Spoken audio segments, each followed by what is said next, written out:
The Bennett family, Maria, Henry, young Lucas and little Sophie, were living their dream vacation. The azure waters and pristine beaches of Thailand were idyllic. Christmas 2004 promised warmth and joy. Then the ocean roared.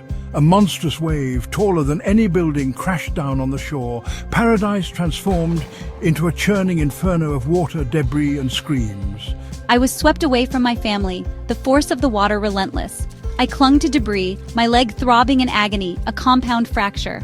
Fear for my family gnawed at my heart. Lucas miraculously found his way to her, his small frame battered but unbroken. Together, adrift in a sea of devastation, they clung to life and each other, their bond, their only solace. Hours turned into an agonizing eternity. The sun beat down mercilessly. Maria, fighting dehydration and pain, never let go of hope. She had to stay strong for Lucas, for her family.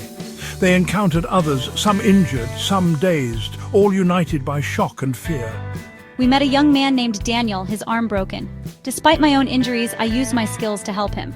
Daniel, in turn, helped them reach a makeshift shelter. There, amidst the injured and the lost, Maria clung to the belief that Henry and Sophie were alive, somewhere searching for them.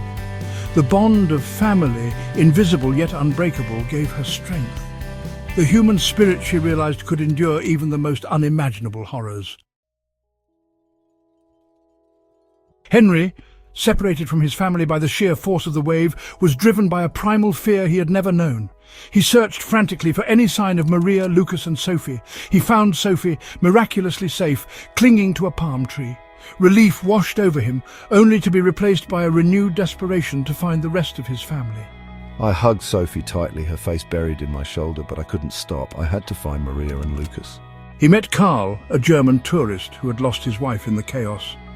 United by their grief and determination, they searched tirelessly, clinging to the faintest glimmers of hope.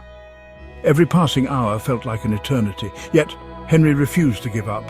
He had to find Maria and Lucas. He had to believe they were out there, somewhere, fighting to survive. Days later, Maria and Lucas found their way to a hospital, overwhelmed with the injured.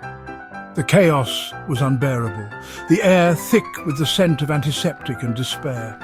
Maria's medical chart, lost in the confusion, added to the torment. I refused to leave her side, my hand clutching hers. I was her little guardian, her source of strength. And then, as if by a miracle, Henry appeared. The reunion was a blur of tears, relief and overwhelming love. Sophie, her small hand reaching out to touch my face, completed the circle. We were battered, bruised and scarred, but we were alive.